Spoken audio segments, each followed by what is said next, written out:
each member of the family is going to experience the grief in very different ways internally and externally, and in terms of how long. Yes. And one is not better or worse. Yeah. And to not compound the grief Yes. by putting weight on another person and how they might grieve. Hey friends, welcome back to another episode of Space for Life. I am so glad that we're going to have this particular episode today, because we're going to talk about a subject that we've never talked about directly that I can remember in terms of Space for Life. And yet the subject has been underneath so many of the episodes that we've talked about.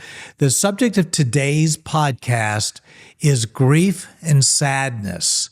Grief and sadness. And I've had the sacred privilege so many times on this podcast of talking with people who have talked about the deepest places of their hearts and how they have dealt with grief and sadness. People that have been dealing with abuse, people struggling with stage 4 cancer, people who have lost special people in their lives. And yet, at least to my remembrance, I don't know that we have ever in an episode directly talked about grief, the complexity, and the nuance of it. So today's episode, I have as my special guest, David Dwight, senior founding pastor of Hope Church.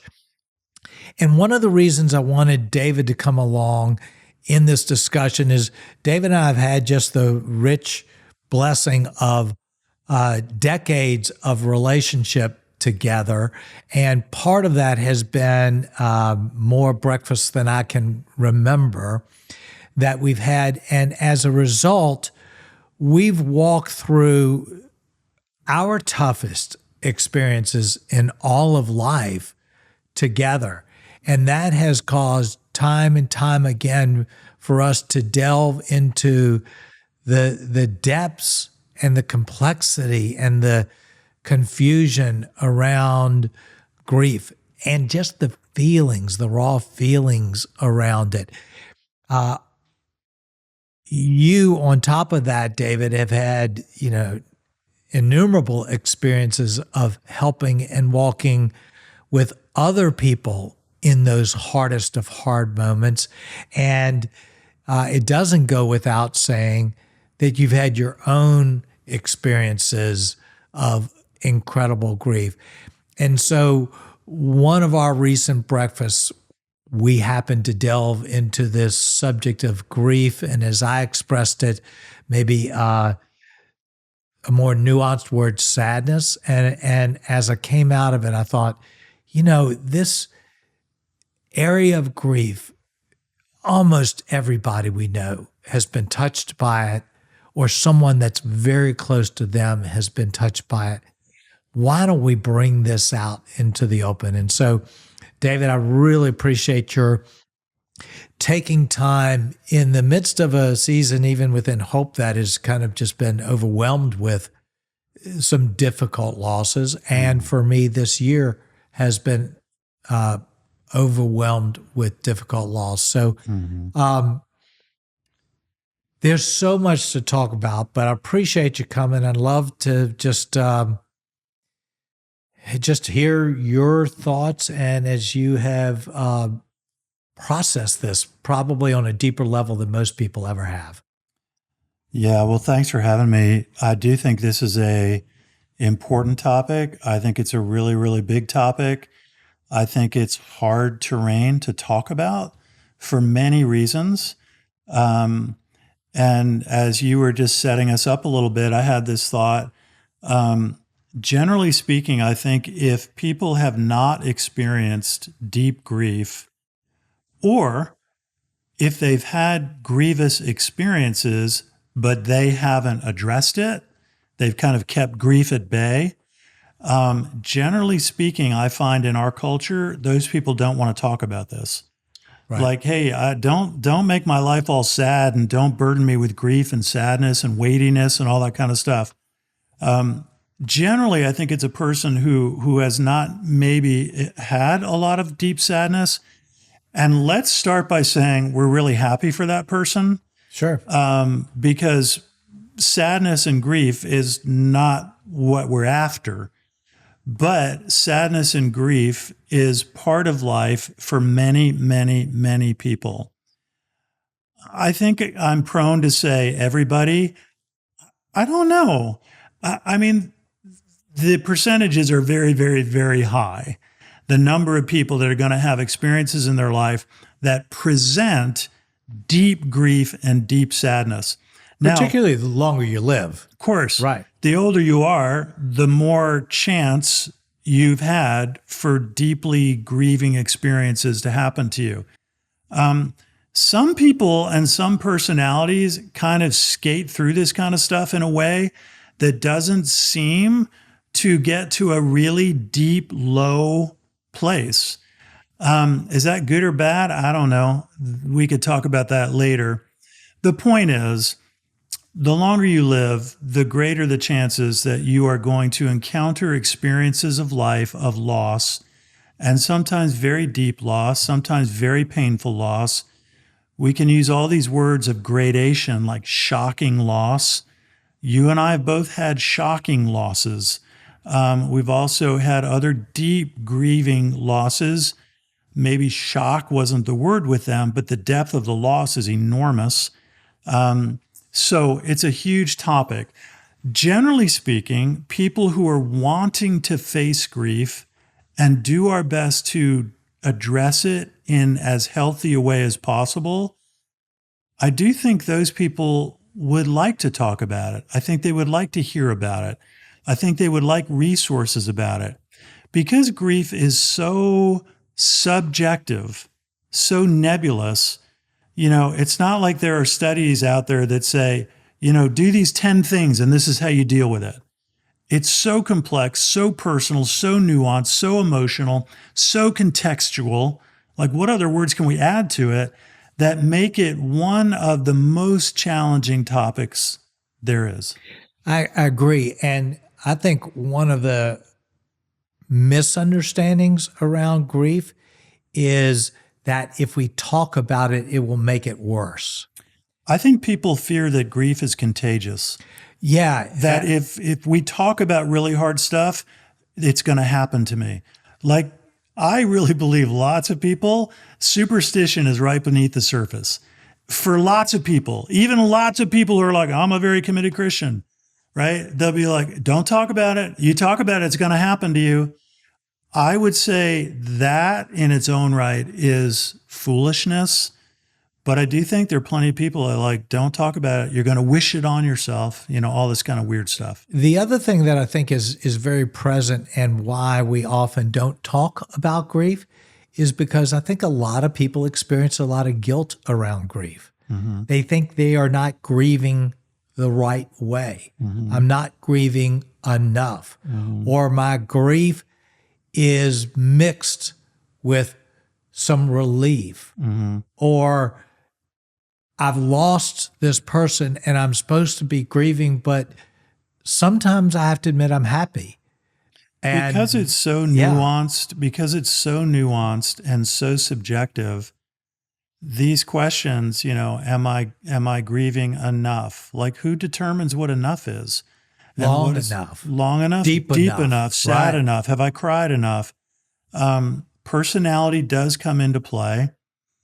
I think if we tried to take this incredibly nebulous topic and give it as much containment as possible, I think what we would be trying to talk about would be, how do I become as healthy as possible in my engagement with grief? I think that's absolutely right. And I would say that part of healthiness around grief is giving ourselves and those around us a lot of grace around grief. Mm-hmm.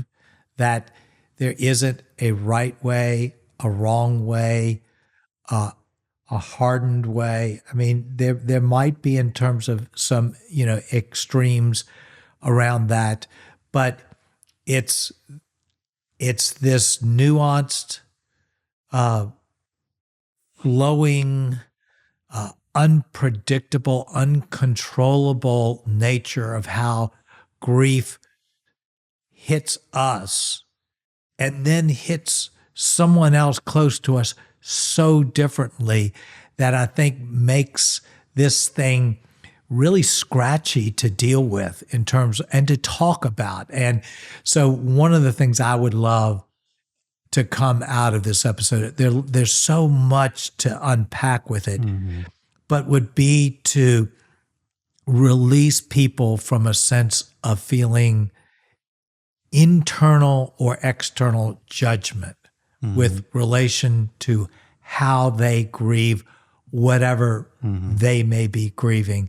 If we could release that, then I think we might be able to open our eyes a little bit more to what is going on within us and whether that's healthy or maybe not as healthy if we didn't feel so utterly judged by it. Yeah, I agree with all that. In a sense, I think what we're saying is we're not going to provide answers. We're not going to provide some authoritative thing that says this is the right way and this is the wrong way. This is good, this is bad. We're really going to try to process a conversation on this deep water of a topic. I do think it's fair to say both of us have experienced very deep levels of personal grief. And I think it's fair to say we're both pretty thoughtful people.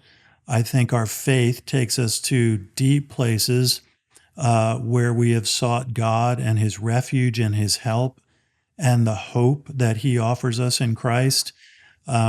So we're just having a conversation about very, very challenging terrain. I sometimes think a starting place that's helpful is to almost try to say, what is grief? I think grief, stated in maybe the most general way, would be something like grief are the emotions that we feel and the engagement that we undertake when we experience loss. Most of the time, I think if we use the word grief, we're probably assuming, or people have in their mind, it means a death in the family or a death of someone we love. And that, of course, is a very important topic in grief. But if we wanted to maybe not make it all quite as weighty, I think there are other categories of grief in life. I would say a job loss could provide a real sense of grief. Absolutely. How do I process it? What do I do with that? A relationship that has experienced pain and a breach, and we are no longer in relationship with each other, will have grief with it. And that can have deeper or not as deep levels, but still grief can come along with that kind of thing. So grief has a lot of different categories to it.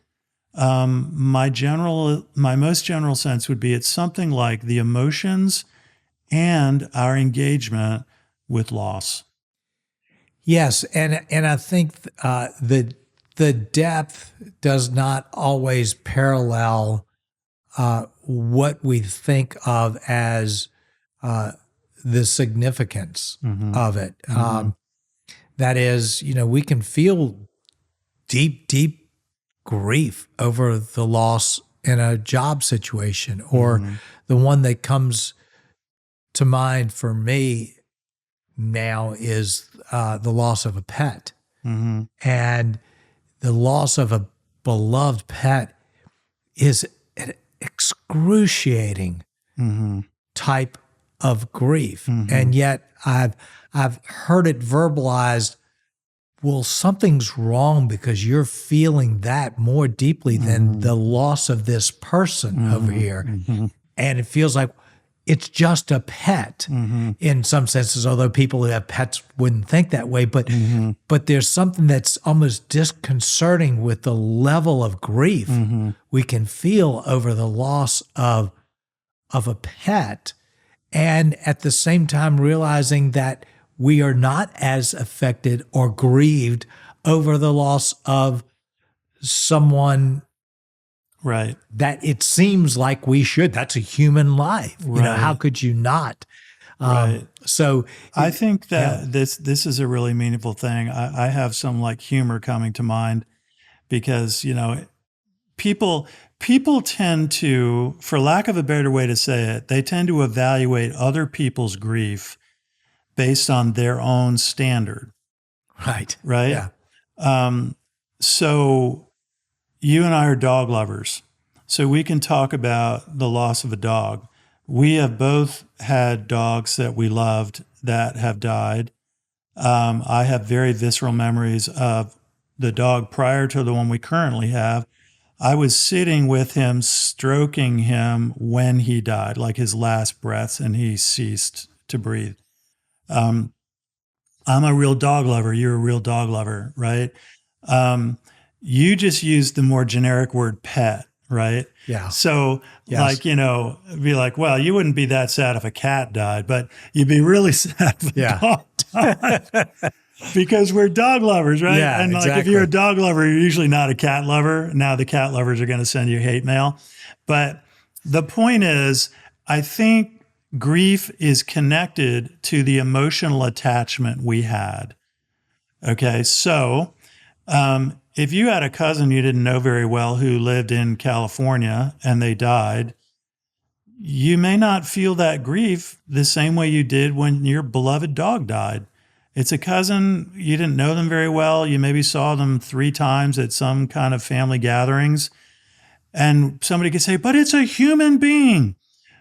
Yes, but you didn't have the emotional attachment or connection that you did to this beloved dog who's been a joy and a companion and all that kind of stuff, right? So the nature of the emotional attachment is connected to the nature of our grief. Yes, absolutely. And we all know that cats don't emotionally attach. Sorry. I'll stop. Yes, I think I might be getting hate mail from within my own family on that one. So let's put some words around this, because one of the things that came out in our conversation over breakfast is, I think,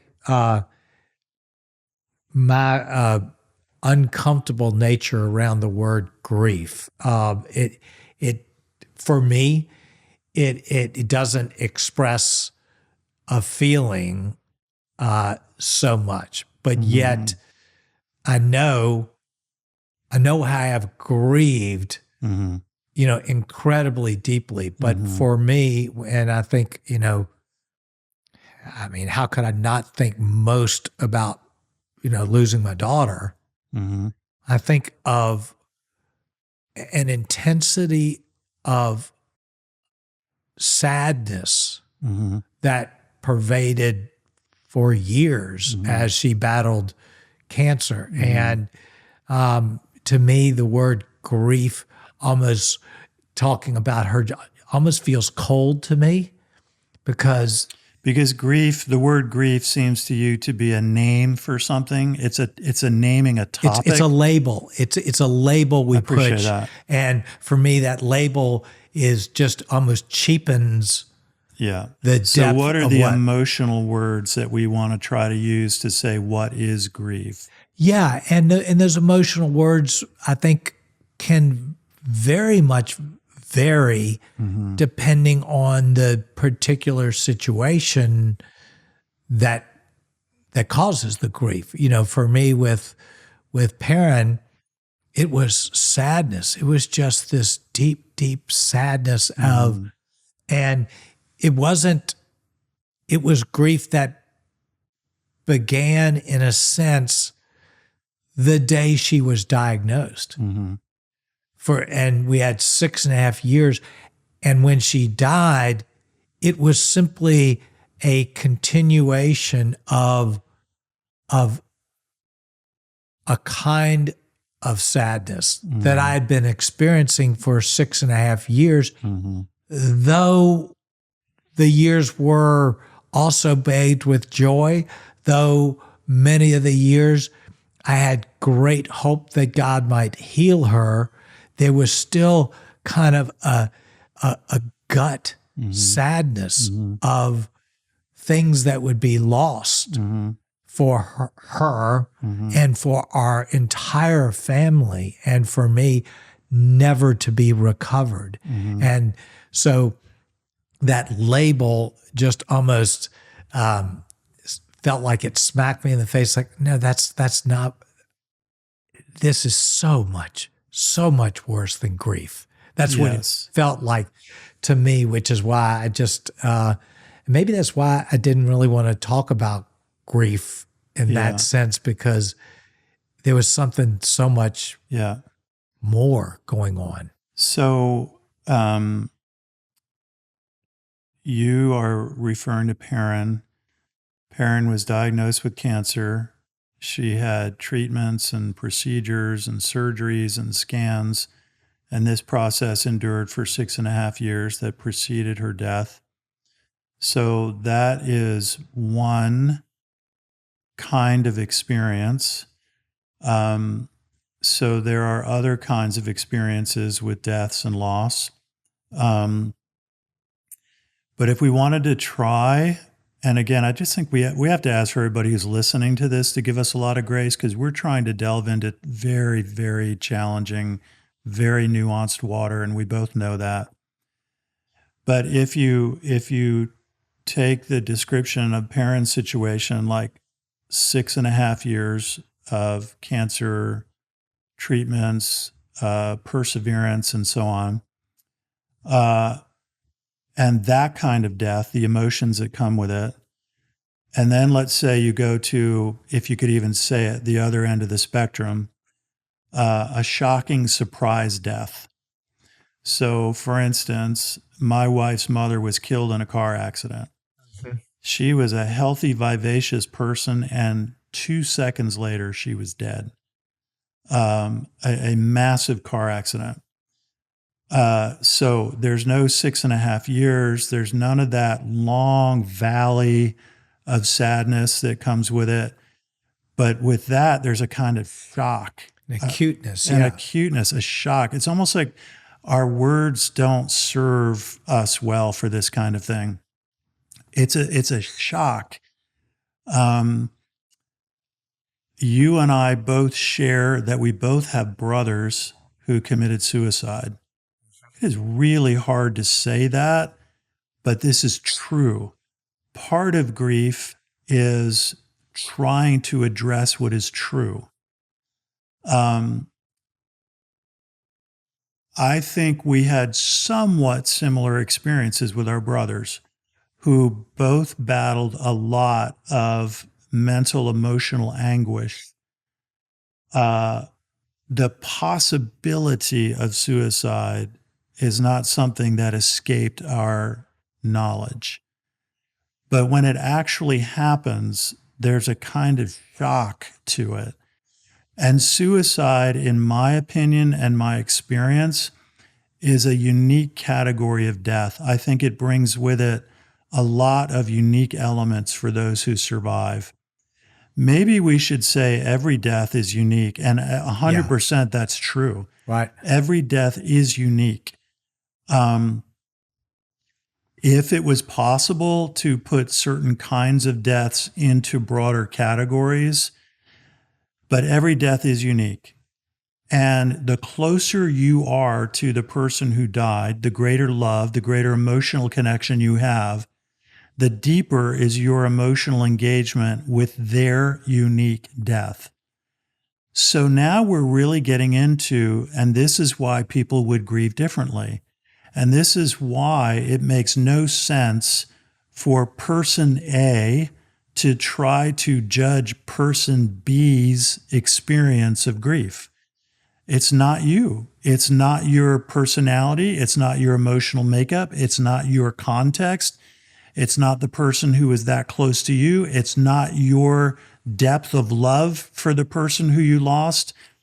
So it's all very unique. So when we use the word sadness, you and I both have done a good bit of biblical study, and we've studied the Greek language, which is famous for the fact that there are 4 Greek words for love, right? Which means there is a paying attention to the nuances of love because there's 4 words for it, right? In Greek. In English, we just have love, one. Right? Sadness is one of these words that is begging for 4 or 5 or 6 words to describe the different kinds of sadness. Is it a lonely sadness? Is it a bereft sadness? Is it a guilty sadness? Is it a isolation sadness? Is it we could just go on and populate the word sadness with substrata. So we're getting into these unique elements of grief. I think, and maybe I'm overstating this, I think we live in a culture that really wants to plug its ears to this whole topic. Do not talk to me about being sad, or do not talk about grief. I just don't think our American culture is well equipped for this. So just taking crazy stabs at this. You and I have both lost our parents. I knew both your parents. You knew both of mine. Losing parents is sad and hard. Each of their deaths is unique. My dad had a 7-year decline with Alzheimer's. That journey has its own challenges and sadnesses. People who have loved people who had Alzheimer's will say things like, well, we lost them long before they died. Right.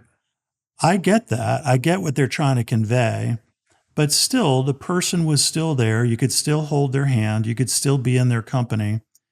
But people will say this with great nuance. We've lost our parents. You've lost a child. I have not lost a child. I have heard often in the big world of grief and grief study that the loss of a child is the deepest of the griefs.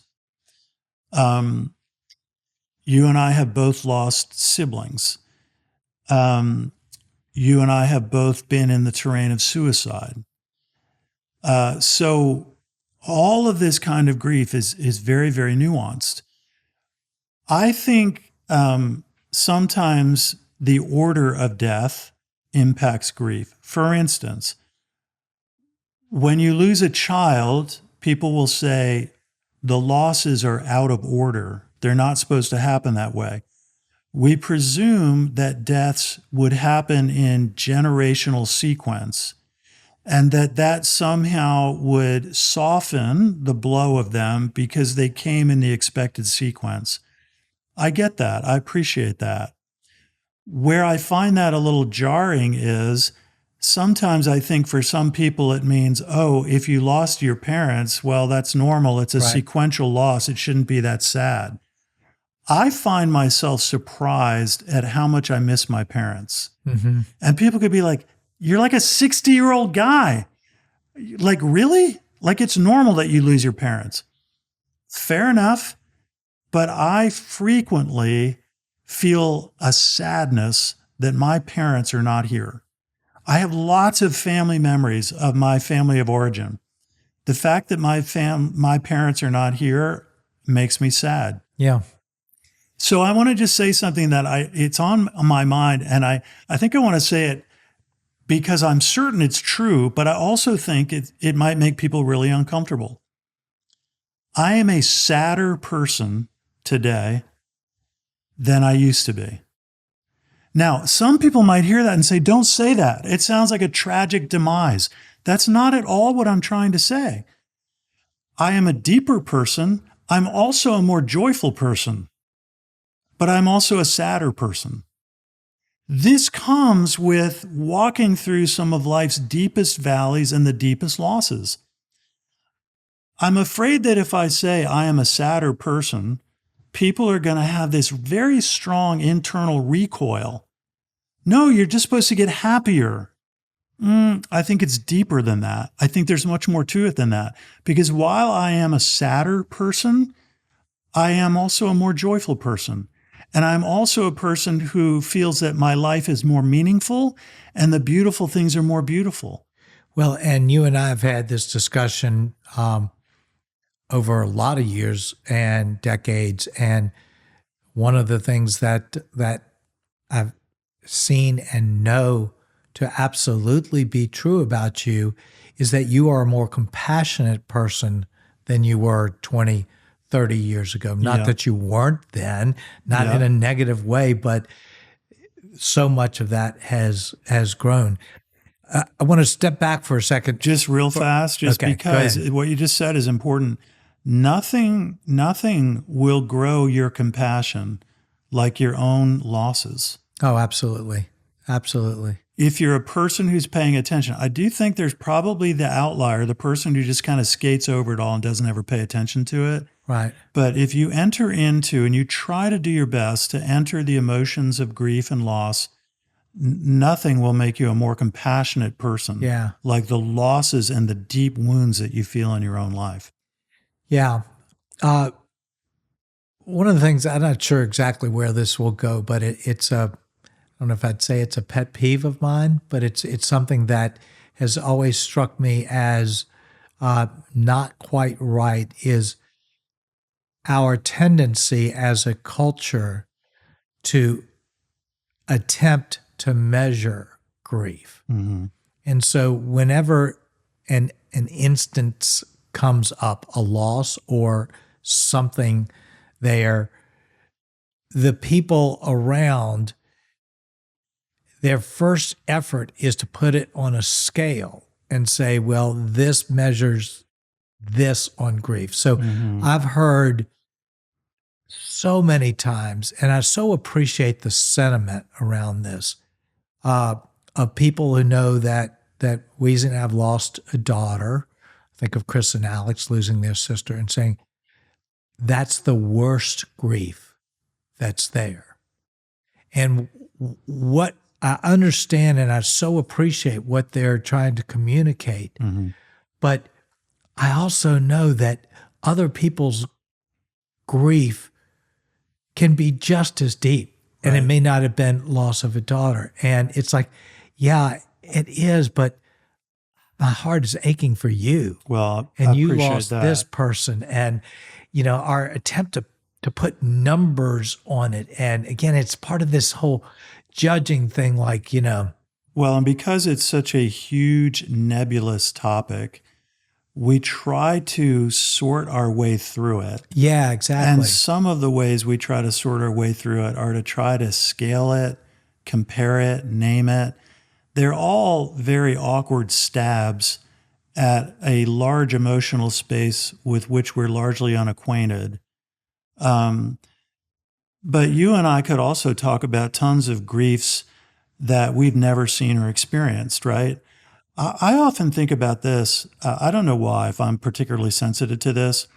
From the time I was a little kid, I've always been super sensitive to the news. And this is kind of bizarre, but I can remember when I was a little kid seeing the news on TV about something that was very disturbing about, I was young and I lived outside the New York City area, and it was about a kind of mass murder that happened in New York. I had nightmares about it for months. I was deeply disturbed by it. I have a more adult foundation to deal with these emotions today, but I'll tell you, when I read about various things happening in the news, happening in the world, wars, people being killed, bludgeoned, it is deeply disturbing to me. And I'm often surprised that other people don't seem to be that disturbed about it. Now, maybe they are, and we just don't talk about it. We sort of have a common pact that we're just not going to talk about it. But I mean, if you were to say to me sometime, what's on your mind? I think in our context, it seems a little odd to say, what's on my mind? What's on my mind is the number of soldiers that are getting bludgeoned in Ukraine and Russia. and the decisions that are being made that are sending innocent people to end their lives, and the tens of thousands of young men who are being killed, the tortures that are happening in prisoner of war camps, that's what's on my mind this morning. Like, oh, good. And what are you going to have for breakfast? But Yeah. this is a bit of my interior world. Yeah. It's a bit of like, how do you live with the burdens that you know about in the world? And I just named one. We could pick hundreds of them. Some of them current, some of them historical, all of that. So we try to figure out what to do with it. I think about PTSD experiences that people have. Maybe it's not a loss because of a death. Maybe it's something that happened to them. Maybe it's some violation of them. Maybe it's something they saw. I've been through a recent experience where talking with some people in law enforcement through something that they experienced related to a death, and talking to them and thinking about what they saw and what they experienced. There's deep grief in that kind of thing. So there's so many levels and layers to all of this. Well, and that's one of the things that I guess my hopes for this podcast is I wanted to, in a sense, shine a light on the incredible complexity and breadth and nuance and individuality around grief so that we can talk about it more, Yeah. but also so that we can be gracious with one another. Because, what you described about the news, that's not something I have to admit that I feel. Doesn't mean I'm a worse person than you. That's just not something that I experience what we were talking about in terms of disturbing type of grief. Mm-hmm. There's probably something on my radar that's not on your radar. But I think that if we could be freer to be able to talk and express without the sense that we're going to seem broken or wrong for it, I think it'd be better. So part of that, which I really, really appreciate, we'd actually make a lot of headway if this podcast helped us all sort of be able to confess our discomfort, our confusion, and our disorientation with this. So sometimes because of our disorientation with it, when somebody we know has experienced something profoundly grievous, right? A normal scenario is, I don't know what to say. Okay. So maybe some personalities would be inclined to feel a compulsion, but I have to say something.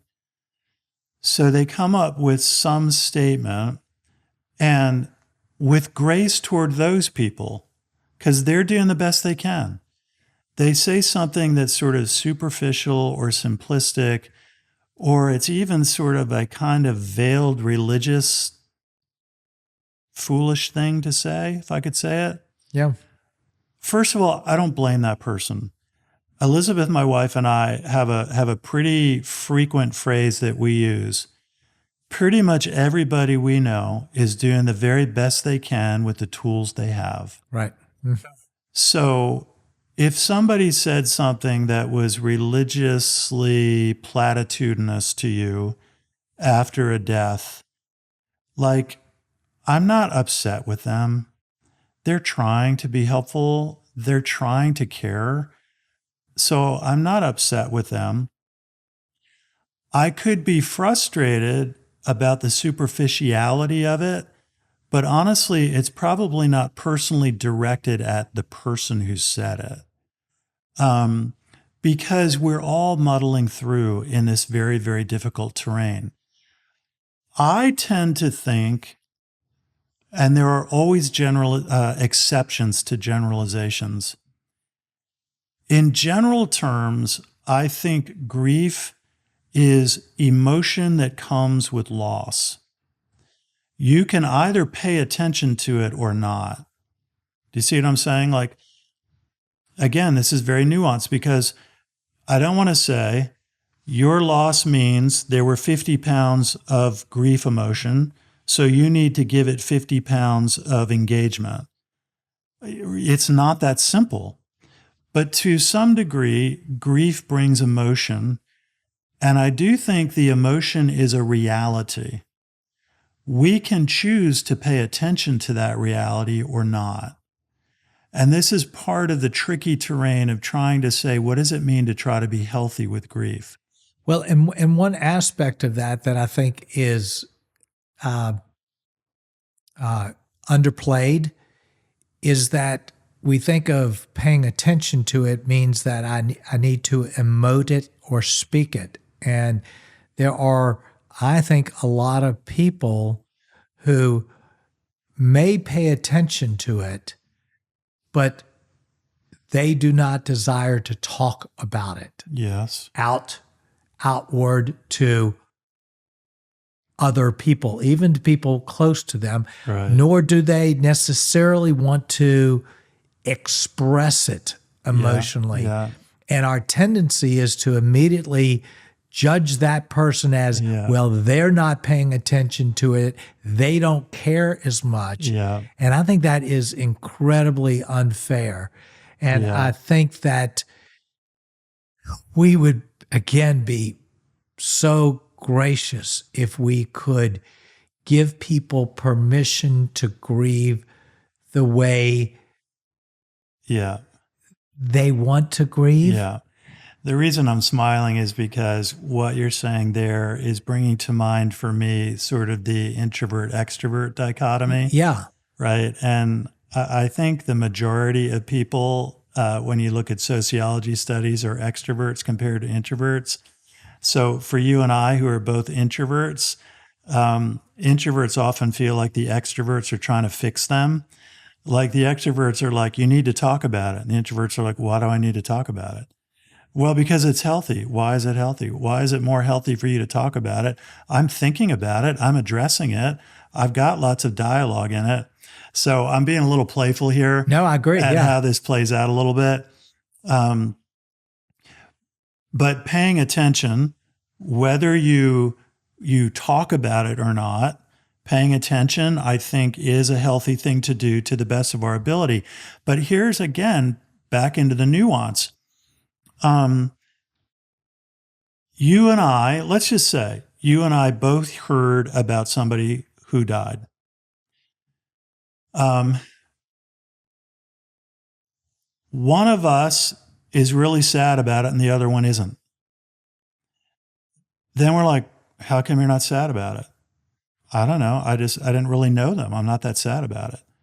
Yeah, but, right? And this is the awkward ways we try to make our way through this. We just muddle through it. But again, generalizations. These are just phrases to try to help us see if we can make any headway. I have sometimes heard the phrase, grief is a pay me now or pay me later proposition.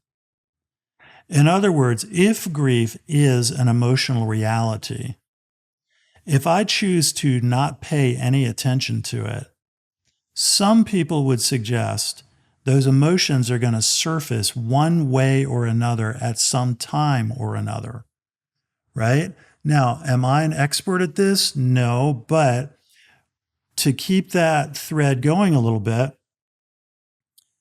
I remember a book by a guy named Keith Miller years ago. You might remember this book. It was called The Taste of New Wine. I won't go into the whole book, but Keith Miller says he's in his 50s. He's a successful guy, and life is good, normal as far as he knows.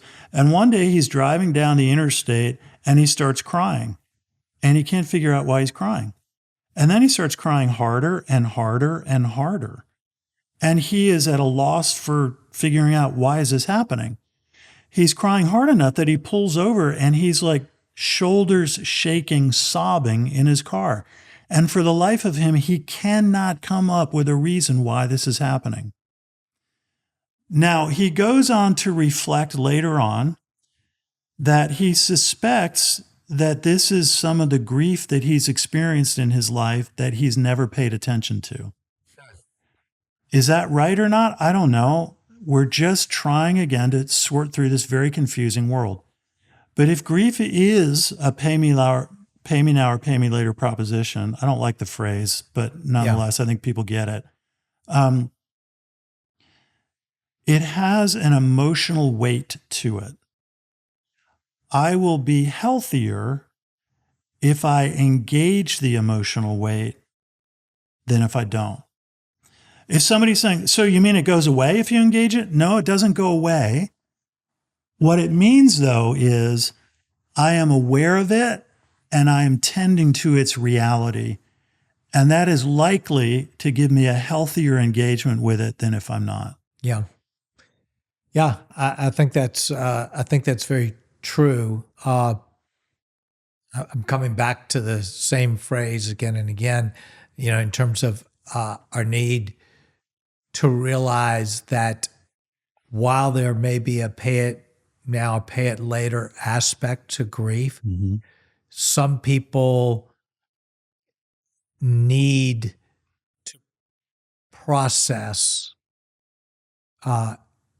in a slow way. Yeah. They need they maybe not equipped, or maybe emotionally it's just too difficult to open the floodgates right on the front end to everything they're feeling about it. Yeah. And they need to put some parameters around it, and they feel, but they do better by giving themselves a longer pathway to be able to deal with things. And I guess I feel like I've witnessed that and thought for those people, that's okay. Well, I That's think okay. if we want to take this a little further, you made a comment. We've known each other a long time. You've seen that I'm a more compassionate person. We've talked about this. I know you and your wife, Wheezy, both pretty well. You have shared deep grief over losing Perrin, but your personalities are a little bit different. Your emotional makeup is a little bit different. And so you're each going to process those griefs in ways that are different. And that makes 100% sense. It makes sense. But it also raises a very tricky question, which is grief in, let's call it, family systems environments.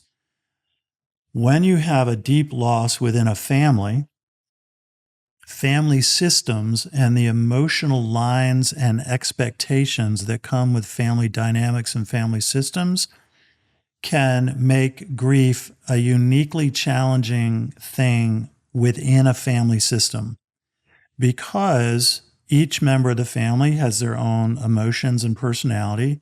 Each member of the family had their own relationship with the person who died.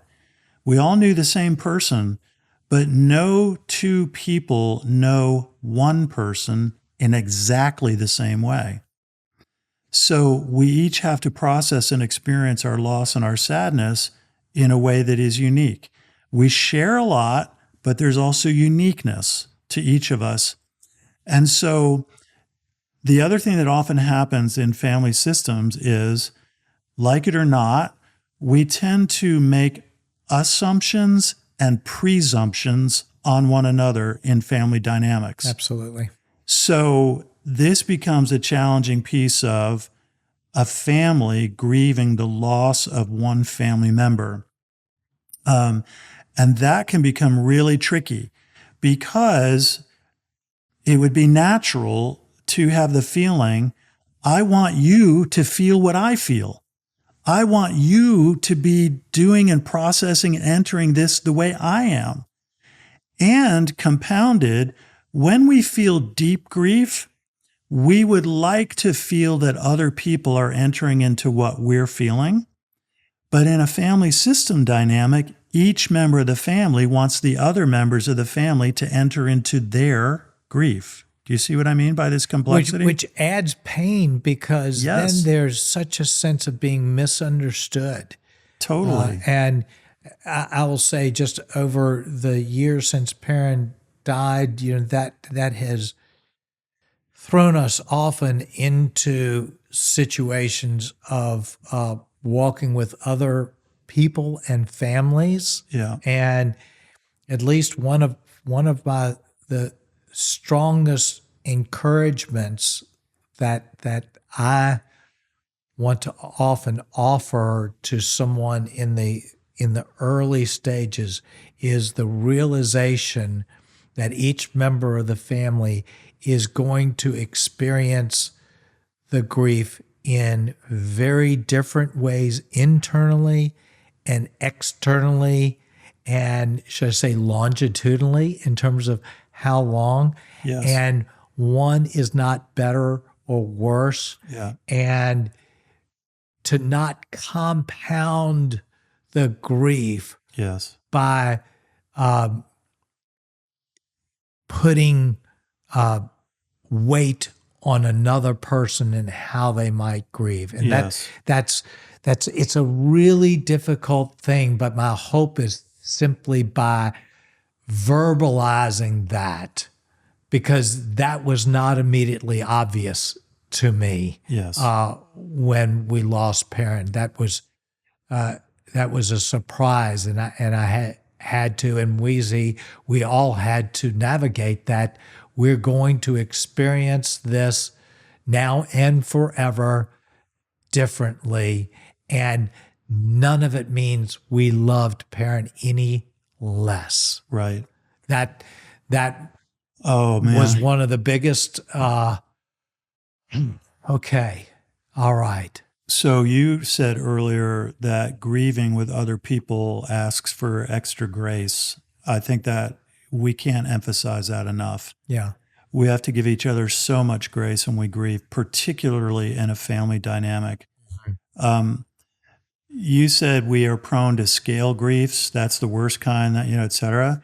The other thing we're prone to presume on other people is how long is a reasonable time frame for you to be feeling X or Y or Z. Oh, it's so true. Right? So that adds complexity to it.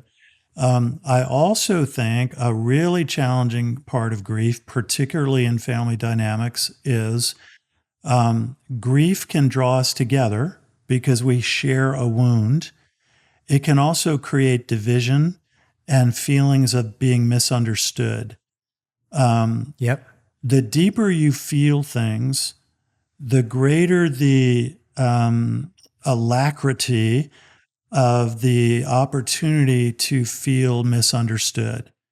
And so because we feel the grief so deeply, somebody else says something about us.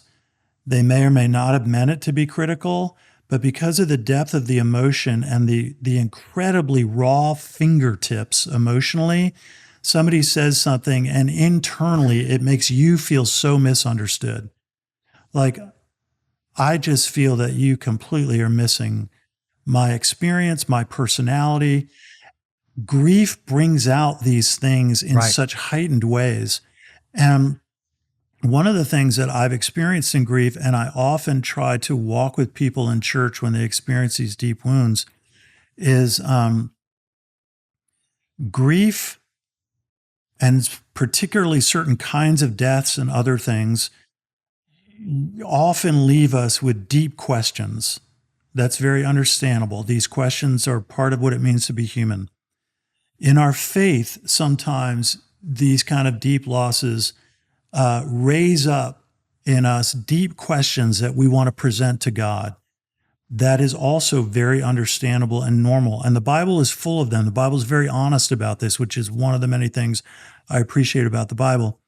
But one of the things that's very challenging about some of the deepest griefs is, I think grief also has a sub-level, which is emotionally, I think our souls long for wholeness. It's very interesting that in the Bible, the word to be saved also means to be made whole. And so sometimes when deep griefs happen, They leave us feeling fragmented. I have questions I can't reconcile. I have emotional experiences with family members now that feel fracturing. And sometimes I have come to the point where I've sensed there are some things about life's deepest griefs that are just too big for us. We're outmatched. We don't have God's sovereign capability to make wholeness out of this. So God becomes our refuge even more in deepest times of grief because He is the only one big enough to hold together these broken, sad, fragmented things that I cannot seem to reconcile and put in a box and put a bow on it. I just can't do it. Yeah, absolutely. They are, I feel like, literally unreconcilable.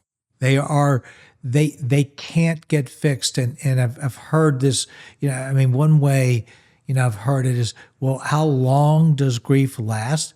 How long will the grief last of losing your daughter or a brother? And the realization that there are griefs that will last our entire life. 100%. Our entire life. Now, they will take different forms. Yeah. They will ache in different ways. Yeah.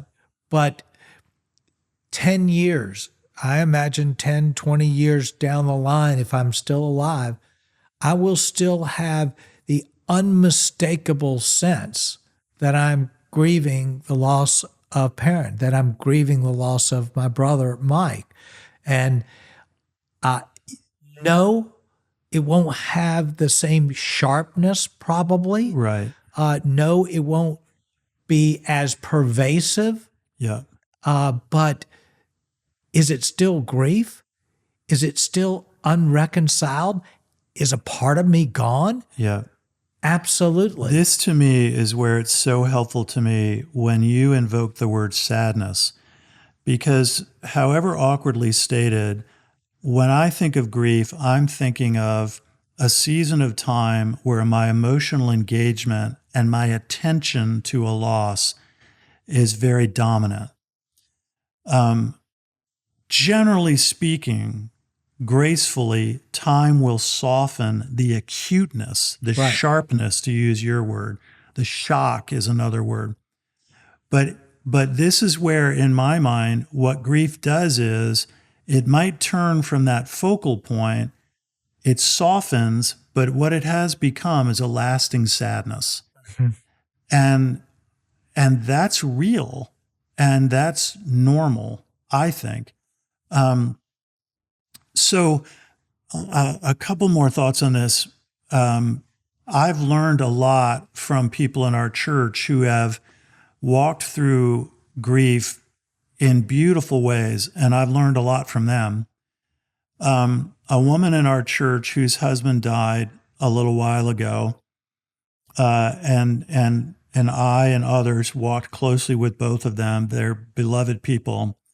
Her husband died, and anyway, about a month later, I was communicating with her, and I said, "What are some words you could put to your feelings?" And a word that she used that I'd never heard anybody use before, which really got my attention, was she said, "I feel like an amputee. I feel that a part of me has been amputated."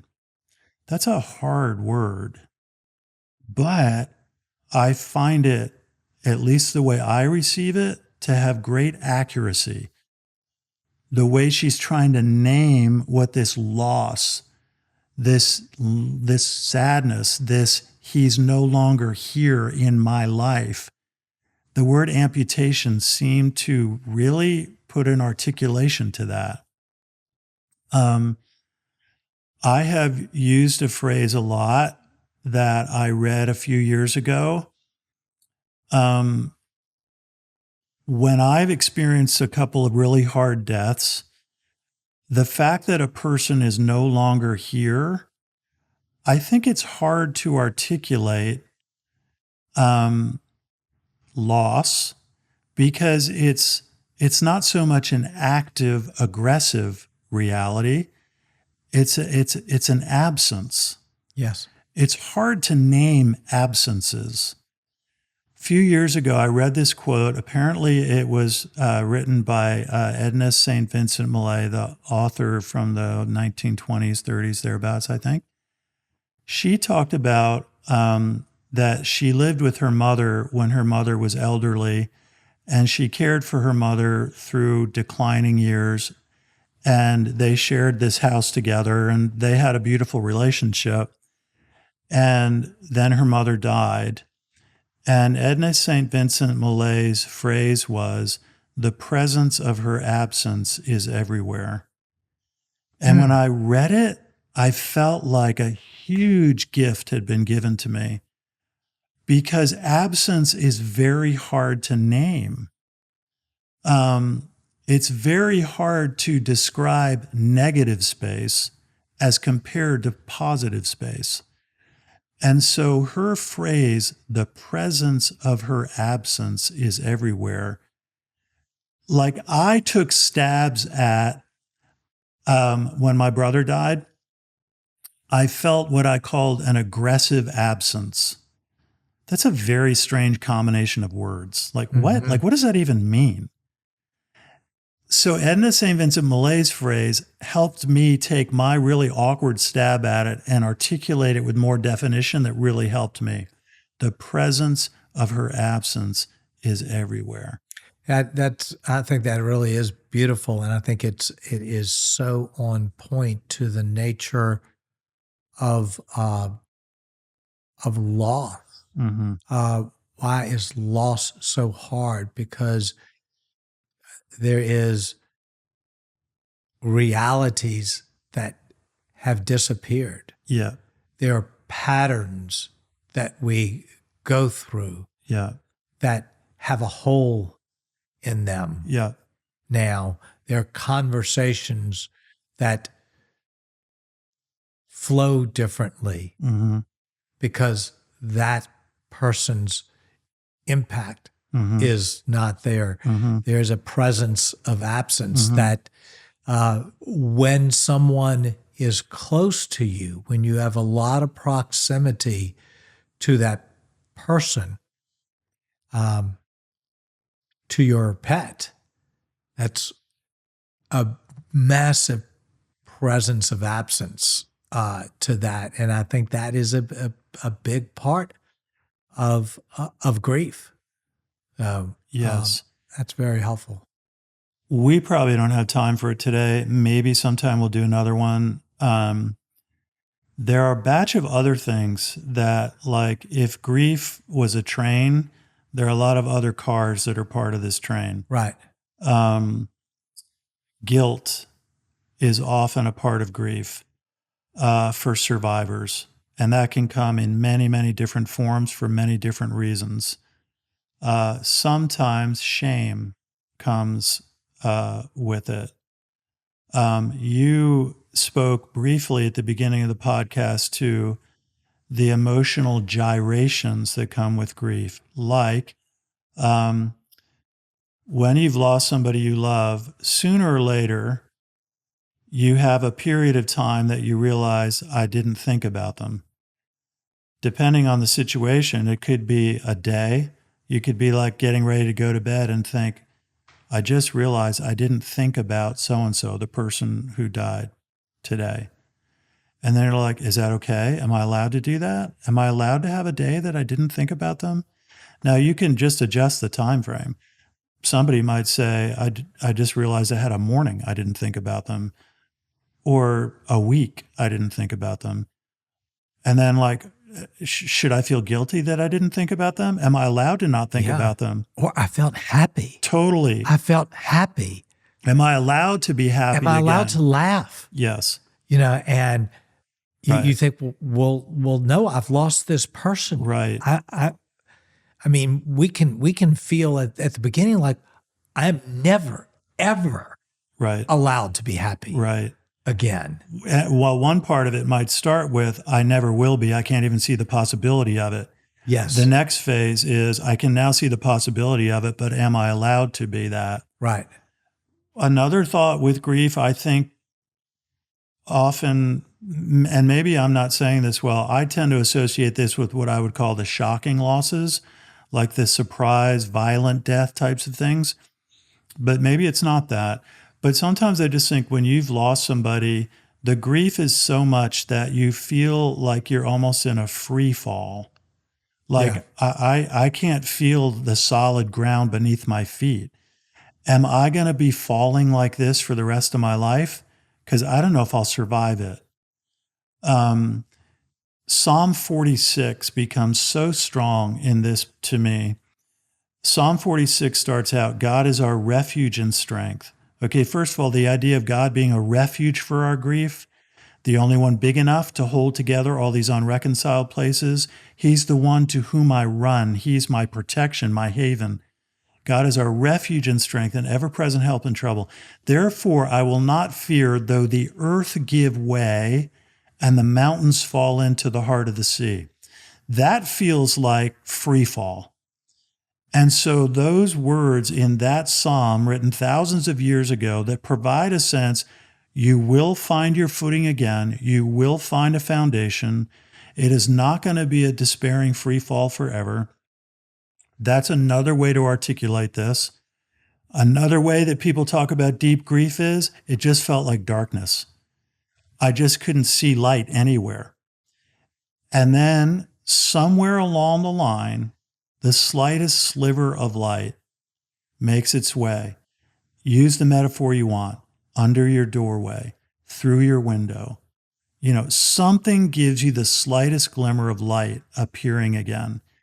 These are all articulations of how people talk about moving through grief. They're so helpful, and I agree. There are so many train cars to talk about, and I do want to mention one more that I think is often present in some form is the companion emotion of grief and relief. That there are situations, not everyone by any means, but there are situations where the end of something is something that we can and we do deeply grieve, but there is also this companion experience of relief of a pain that we're no longer experiencing. It might be the pain of the person suffering. It might be the pain of a dysfunction within things, and that those just awfully conflicting emotions of I should just be feeling pure bad about this, but I also feel some relief, and it doesn't feel right, but I do Totally feel this. This is another reason the emotional complexity of this topic make it so hard to talk about. Like, are you allowed to feel relief? If somebody's been suffering for a long time, I think relief is a very reasonable thing to feel. Okay, I'm going to take this to another little bit different level that might make some people feel uncomfortable. I have had experiences because of now 35 years of ministry with lots of people in death. I'll give an example of a situation where a person had a father who died, and they said, I'm so happy he's gone. He was a terrible person. Now, like, some people are going to hear that and they're going to be sort of shocked.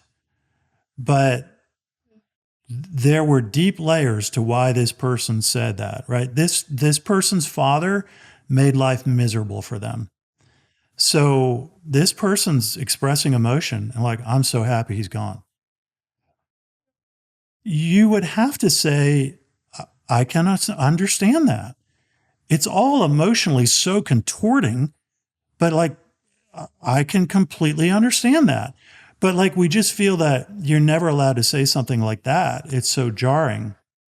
The the issues that come with the layers, the guilt, trauma, difficulty, yeah, they're just almost endless. Well, and that's why I'm so glad we're doing this episode, and maybe we'll do another one, down the line. Because if nothing else, I want to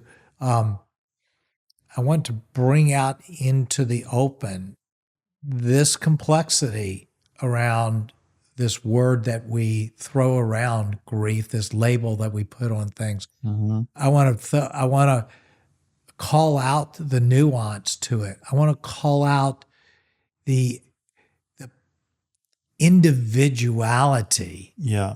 of how we experiencing it and the individuality of each and every experience that Yeah. we would put that word Yeah. to give us permission to grieve and permission Yeah. to be gracious to others. And if we do nothing else in this episode, that to me would just be a huge win, because the grief in itself is so utterly overwhelming Yeah. that we don't need to compound it Yeah. with these other things. Yeah. The forbidden things you can't say. Exactly. I just picking up on this, I have memories, two distinct memories that are so helpful to me. And it's because of the death of someone in a family that this concept gets identified. Years ago, I knew a family, and they had a daughter in her 20s, like a junior in college, and she died. And I was talking with a close friend who was also a close friend of the family, and he just made this comment. I've never forgotten it.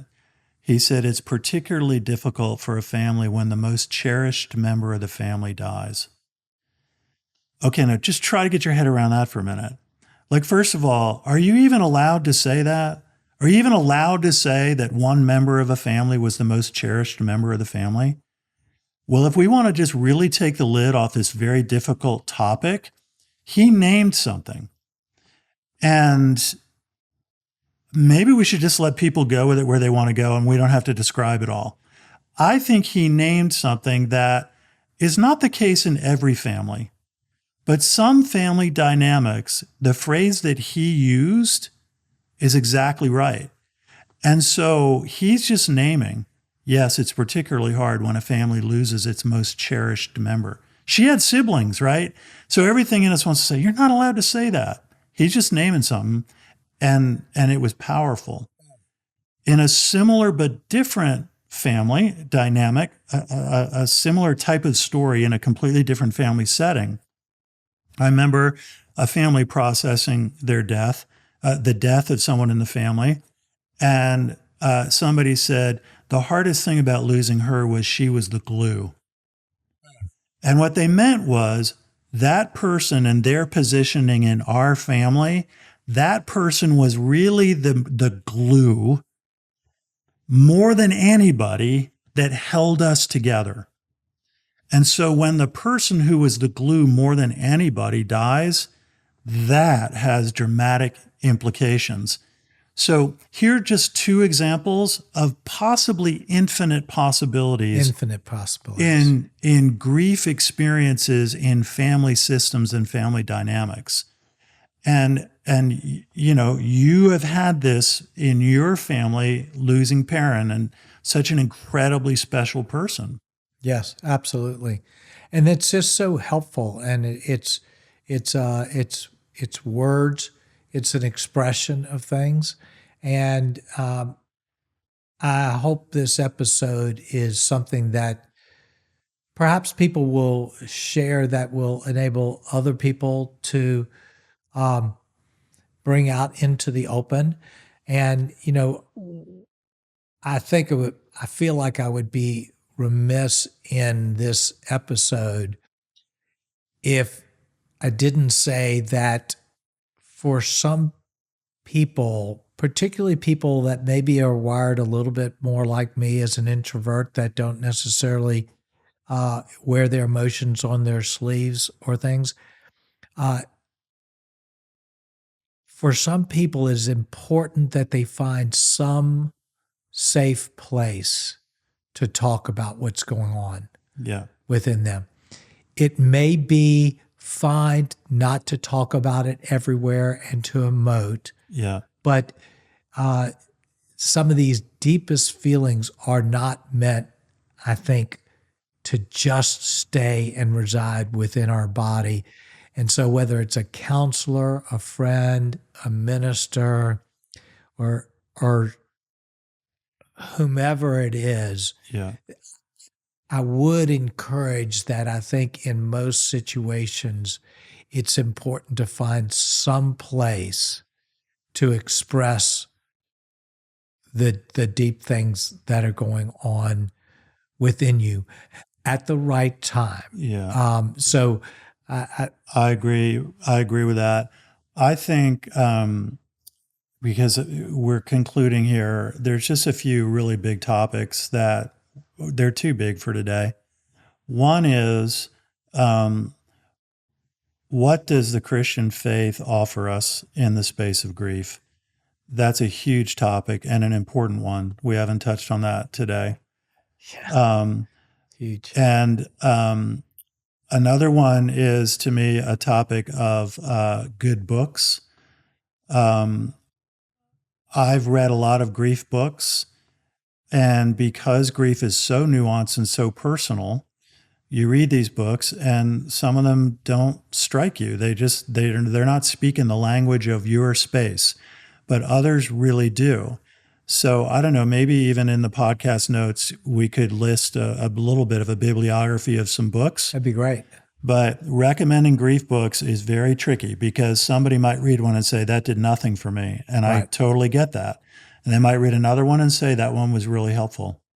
Well, maybe if you're willing, we can let this episode simmer for a bit with people.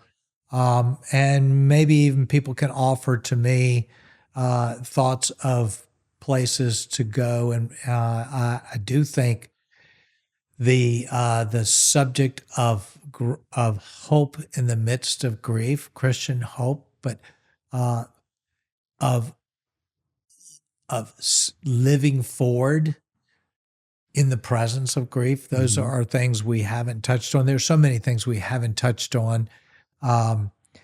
And I think that they are really worthwhile. This is an unspoken taboo place, unfortunately, in our culture. And I'm so glad, can't believe we're season 6, and it's the first time we've kind of talked in a broad way about it, but it's been really helpful. You are, for me, a safe person to talk about this, and we have talked about it a lot, and you are experienced and a deep thinker, and I'm just very appreciative of knowing that I can enter into this space with you, even in this public space of a podcast, and feel safe and know that there's so much, hopefully, that's helpful to people. So thank you. I feel the same way. Thank you. And I agree. It's such deep space that if this podcast offers some real help to some people, grief is so hard.